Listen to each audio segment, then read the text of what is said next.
الحمد لله والصلاة والسلام على رسول الله. وعن أبي هريرة رضي الله عنه قال رسول الله صلى الله عليه وسلم: يخرج في آخر الزمان رجال يختلون الدنيا بالدين. الحديث. د مؤمنو ورونو د رسول الله صلی الله علیه وسلم یو حدیث مبارک چې ډیرو علماء کرامو محدثین کرامو بیان کړی ده او ذکر کړی. په مشکات شریف کې باب د ریا او د سمعت کې د ترمذي په حواله باندې او نورو محدثینو زیاتو محدثینو دا حدیث را نقل کړی. د دې حدیث مبارک ترجمه د سره شریکوم. د حدیث د متن کوم جملات او کوم مطالب سي دي مجمع علیه او متفق علیه دي په دین د اسلام کې.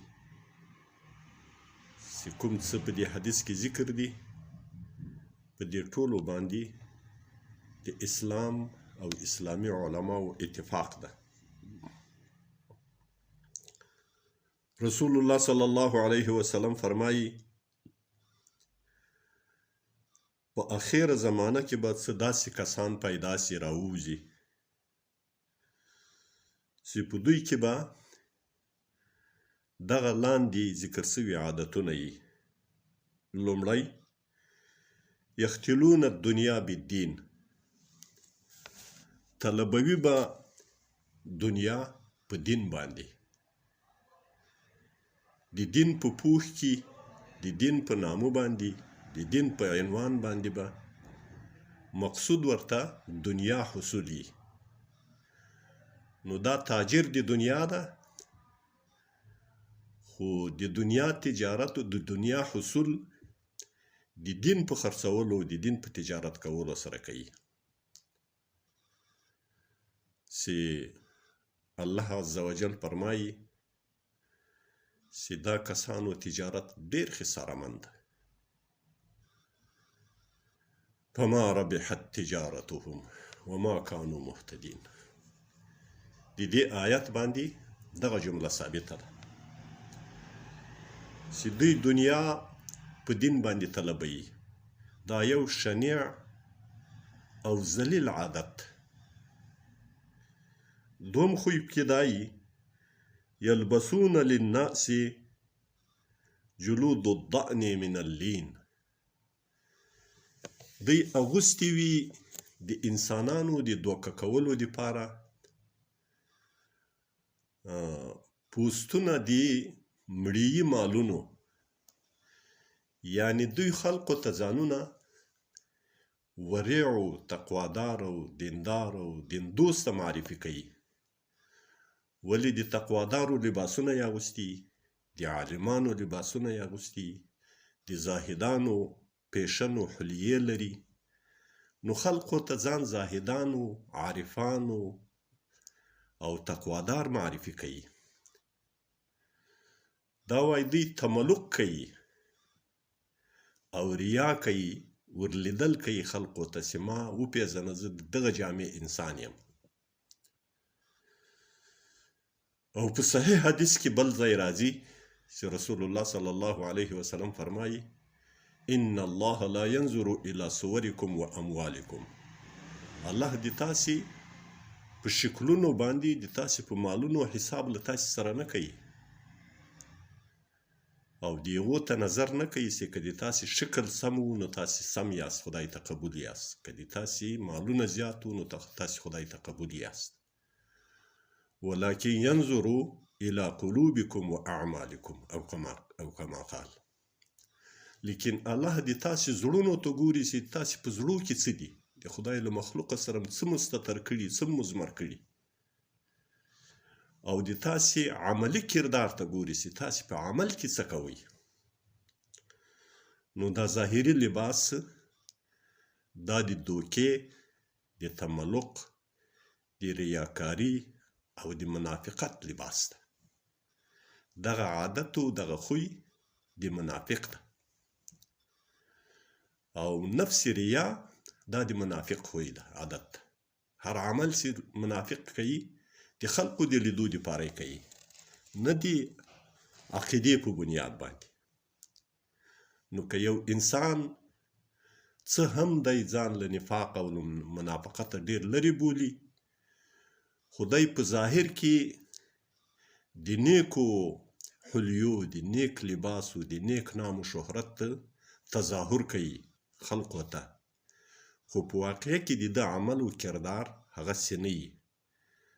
نو دا ریاکاره ده، متملق ده، او خوی و خصلت کې د منافق موجود ده، والعیاذ بالله.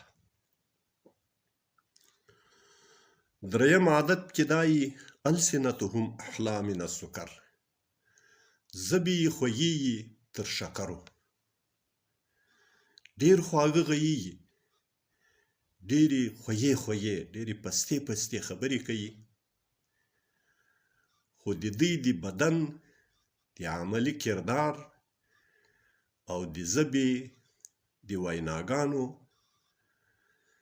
تفاوت او فساد په دې ځای کې معلومیږي چې رسول الله صلی الله علیه وسلم فرمایي وقلوبهم قلوب الذئاب، زړونه یې د لیوانو وي، سخت زړونه یې د خدای په ضعیف مخلوق باندې د زړونو نرمښت نه وي، زړونه یې نه نرم کېږي. د خدای له مخلوقه سره په ډیر شدت و په ډیره تندي و په ډیر غلظت و په ډیر فظاظت باندې چلیږي، خصوصا له خپلو زیر دستانو سره متکبرانه سلوک و برخورد کوي، او تر خپل ځان لویانو ته هغو ته یې بیا جامې نرمې او ملینې او د زاهدانو اغوستې وي، ژبې یې ډېرې خوږې د شکر او د ګوړو په شان. او مقصود یې پکې دا وي چې دی څه دنیا کسب کې پیدا کړي، ترلاسه کړي د همدغه حلیې او د دغه پستې ژبې په برکت باندې، خو په زړونو کې د الله رحمت نه وي، په زړونو کې د خدای په مخلوق شفقت نه وي. نو رسول الله صلی الله علیه وسلم فرمایي یقول الله عز وجل فرمایي ابي یغترون ام علی یجترئون، دا قسم انسانان آیا په ما دوکه دي چې زه د دوی له دې نفاق او مخالفت او له دې فساد او له دې تملقه څخه خبرېږم نه، خبر نه یم، زه دوی پیژنم نه. ام علی یجترئون، او که په ما باندې جرأت لري، دوی دومره بې ایمانه دي، دومره ضعیف الایمانه دي چې دوی د ما طاقت او د ما زور هم لا ابالي بولي او بې پروا دي په هغه باندې جرأت را باندې راکوي، وایي ته دې را باندې خبرې، خو زه دا دنیا ګټم، زه جاه و جلال ګټم. خو الله عز وجل وایي فرمایي چې فبي حلفتو، د ما د په خپل ذات قسم وي، لأبعثن على اولئک منهم فتنه، زه به خامخا مسلطوم په دغو منافقینو، په دغو شریرانو، په دغو تاجرانو د دنیا باندې د دین په بدله کې، منهم د دوی له جملې څخه فتنتن، فتنه، داسې فتنه، داسې عذاب او داسې مصیبت باندې به دوی اړوم چې تدعو الحلیم فیهم حیرانه،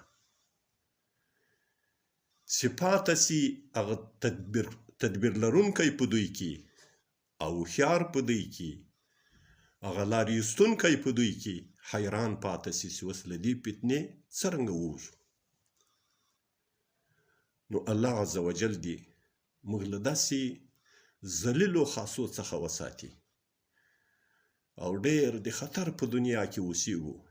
د ما معززو ورونو مؤمنانو، په هر حالت کې موږ لکه څرنګه چې له خدای تعالی سره متعهد کړی د چې لا اله الا الله محمد رسول الله دا تعهد معاهده هم کړې ده له الله سره